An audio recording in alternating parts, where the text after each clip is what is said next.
Hello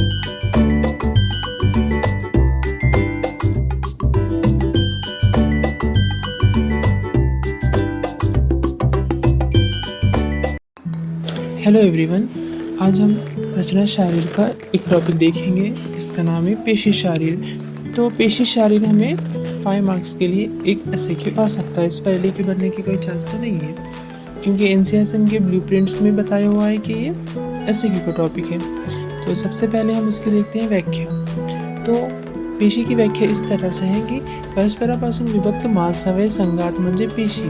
पेशी मतलब के सेल, बहुत सारे टिश्यू जो है वो सेल से बने हुए हैं। उसके बाद उसकी उत्पत्ति देखते हैं। तो पेशी की जो उत्पत्ति है वो इस तरह से हुई है कि वायु महाभूत का मांस में प्रवेश करने के बाद वो मांसखंड जो है विभाजन हो जाते हैं, एक दूसरे से डिवाइड हो जाते हैं, तो पेशी की उत्पत्ति होती है। उसके बाद उसका स्वरूप, पेशी का स्वरूप इस तरह से है कि पेशी में दोष, धातु, भाव और पंचभौतिक ये सब चीज़ें देखनी है, जिनमें से दोष कब दोष है, धातु मांस धातु, भाव जो है ये मातृज भाव है क्योंकि ये सॉफ्ट ऑर्गन में आता है।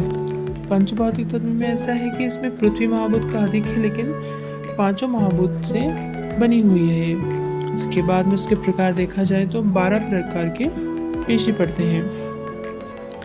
अब उसको हमें याद कैसे रखेंगे, तो हम जैसे गुण याद रखे हुए हैं 20, उसी तरह से इसको हम अपोजिट वे में याद रखेंगे। बहल पेलो, बहल म्हणजे मोटी आणि जाड, एंड पेलो म्हणजे नाजुक आणि छोटी। इसके बाद है स्थूल और अणु, स्थूल यानी कि बड़ी और अणु मतलब छोटी। पृथु आणि वृत्त, पृथु मतलब चपटी सी, वृत्त मतलब गोल। फिर है रस्सु और दीर्घ, रस्सु यानी कि बड़ी और दीर्घ मतलब लाम।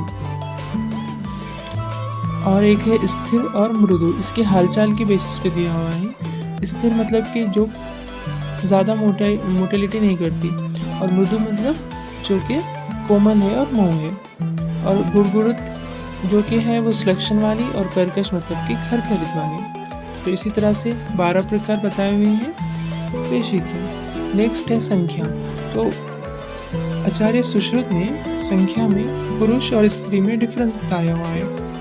पुरुष में 500 है और स्त्री में 20+ है। और वो जो 20+ है वो 2 स्तन में है, एक योनि में है, गर्भ छिद्र में है, शुक्रार्तो प्रवेशनी में है। तो स्तन में 10 है, योनि में 4, गर्भ छिद्र में 3 और शुक्रार्तो प्रवेशित में 3। इसी तरह से 20 हो गए। इसके बाद उसका देखते हैं महत्व। महत्व में इस तरह की कि सिरा, स्नायु, धमनी ये जो भी पेशी के पास होती है उन्हें दृढ़ता प्राप्त करती है। ये शरीर को बल देती और आधार देती, और संधि के ठिकाने जो भी हालचाल होती है वो पेशी मुड़े होती है। Thank you everyone.